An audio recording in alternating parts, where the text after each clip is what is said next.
Sa bayan ng San Diego, isang marangyang handaan ang ginanap sa bahay ni Kapitan Tiago. Ang okasyon ay para sa pagbabalik ng binatang si Crisostomo Ibarra na 7 taong nag-aral sa Europa. Mga mangmang talaga ang mga Indio at pinutanayan iyon ng 20 paglilingkod ko sa bayan ng San Diego. Wala silang modo at nakakabusit. Hindi man lang nila alam ang umpisal.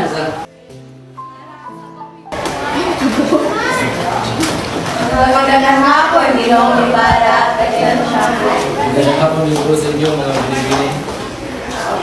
Padre Damaso, tayo ay nasa bahay ng isang Indio. Ba, ano naman ngayon? Totoo naman talaga na mga mangmang sila.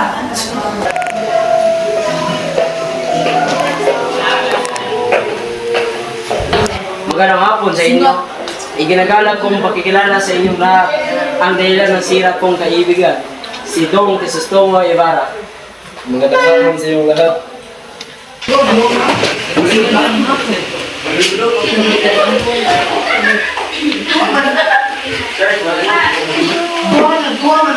Padre Damaso, isang matalik na kaibigan ng aking ama.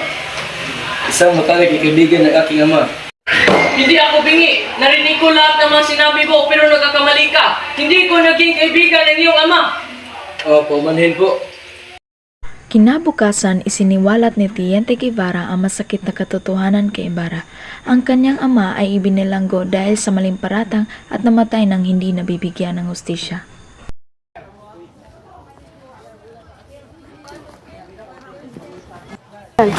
Senyor Ibarra, Ay, Teniente, kayo pala. Ginunat po ninyo ako. mag-ingat po kayo, senyor. Maging aral sana sa inyo ang nangyari sa inyong ama. Tila'y may nalaman ka tungkol sa pagkamatay ng aking ama. Maaari mo bang sabihin sa akin? Hindi mo ba alam? Sa pagkakalam ko, ang iyong ama ay namatay sa loob ng bilangguan. Sa bilangguan? Nakulong ang aking ama? Hindi ba kayo nagkakamali lamang? Hindi mo ba alam? Ang iyong ama ay namatay sa loob ng bilangguan. Si Rafael Ibarra, siya ang pinagbintangang irehe at pilibistero ni Padre Damaso. Maaari niyo bang sabihin sa akin ang buong pangyayari kung bakit siya nakulong?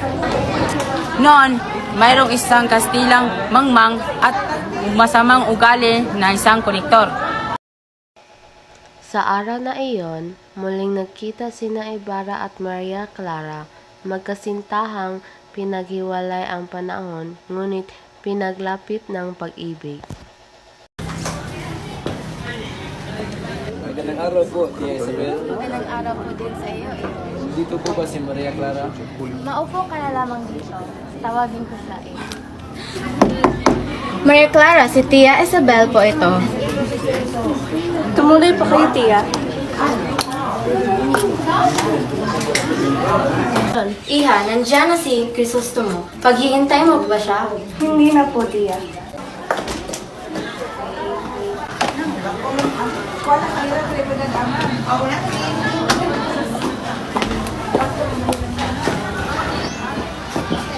Hindi pa rin kumukupas sa iyong ganda, Maria Clara. Nakapasyal ka na sa Europa. Matatamis sa iyong mga salita. Talik, marami na babae na Mapalad dahil pinagpasya ng ating mga magulang na ikasal ako sa pinakamagandang babae. asus, binumula mo pa ako. Hindi kita binubula, mahal ko. Isinumpa ko noon sa pumana ko ina na wala na akong ibang iibigin kung hindi ikaw lang. Ako may hindi makalimot. Nabalayon ako. Padre na layon. Labis akong nangulila sa iyo, Maria. Higit akong nangulila. Sa lililang Crisostomo. Ayaw, ipyo.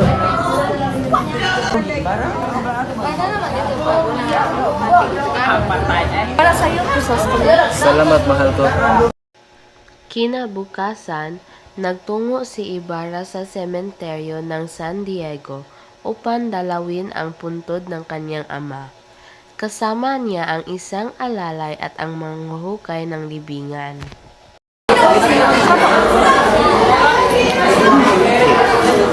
Kayo na. Nandiyan ang puntod sa iyong ama. Nasa likod ng malaking cross, senyor. Nalala ko dito iyon, pero nasira na ang muka. Nasaan na yung puntod na may markang cross na katulad nito? Ay, sinunog ko. Sinunog! Bakit? Dahil yan ang utos ng padre. Ipapakita mo naman siguro sa amin kung nasaan ang puntod. Wala na daw ng bangkay. Anong sinabi mo? Tanga ka ba? Wala pa isang taong simula ilibing iyon. Inutusan lang ako ng padre. Sabi niya, dalhin ko daw ito sa sementeryo ng mga insect. Ginawa mo iyon? Huwag kayong magalit, senyor. Hindi ko yun ginawa. Buti naman hindi mo yun ginawa. Ulan kasi sa araw na yun, kaya tinapag ko sa ilog. Ano? Napakalaki mo inutil. Litsi nga. Walang hiya ka. Anong karapatan mong gawin yun sa aking ama? Bitawan mo ako. Hindi ako napakulong sa kanya. Hindi yun. Ipinahukay mo siya at ipinalipat sa ibang sementeryo. Ano? Hindi ko ginawa yun. Kung hindi ka, sino? Walang iba, kundi si Padre Damaso. Habang abala si Ibarra sa kanyang pangarap, sa kabilang dako ng bayan ay isang ina ang naghihirap. Si Sisa, isang mahirap na babae ay nawala ng 2 anak, sina Basilio at Crispin. Pinagbintang ang magnanakaw si Crispin at hindi na nakita pang muli. Si Basilio naman ay nakatakas ngunit sugatan. Sa labis na dalamhati at kawalan ng katarungan, tuluyang nawala sa katinuan si Sisa.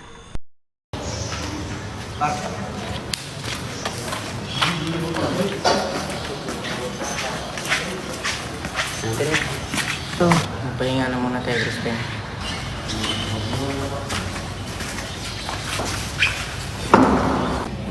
Magkano ba kita mo ngayong buwan, kuya? 2 piso, bakit ba?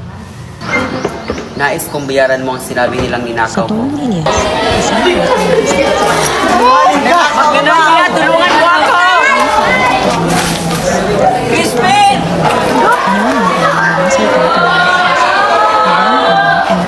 May makain ba? Mayroon. Bisan mo to at nagugutom na ako. Nanarito na.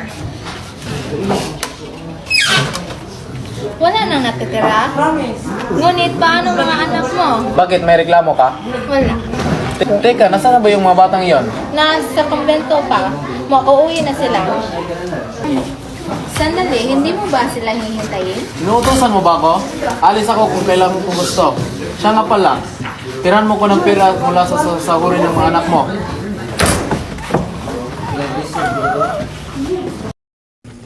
Sa tulong ni Elias, isang lalaking may malasakit sa bayan, nakatakas si Ibarra mula sa bilangguan. Ngunit kapalit nito ang buhay ni Elias. Sugatan at nanghihina, iniwan niya ang mga huling salitang puno ng pag-asa, na balang araw ay makamit din ng bayan ang kaligtaan. Sa paniniwalang patay na si Ibarra, si Maria Clara ay labis na nagdalamhati. Pinili niyang pumasok sa kumbento upang takasan ang sakit ng nakaraan. Si Kapitan Tiago ay nagkasakit sa pag-aalala, at si Padre Damaso ay tila nagsimulang makaramdam ng pagsisisi. Mr. Ibarra, may bisita po kayo.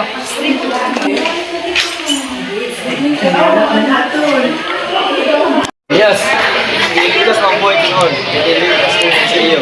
Pero tuwati ko na wala yung may panggawa ako sa iyo. Ano yung papagawa mo? Magsalita ka.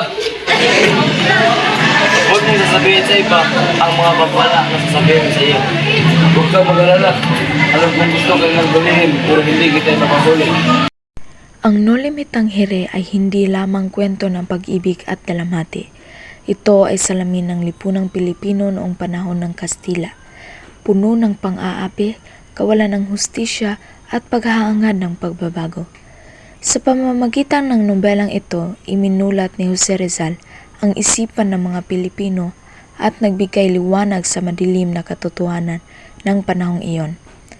At hanggang ngayon, ang mensahe ng nobela ay nananatiling buhay na ang tunay na pagbabago ay nagsisimula sa tapang, edukasyon at pagmamahal sa bayan.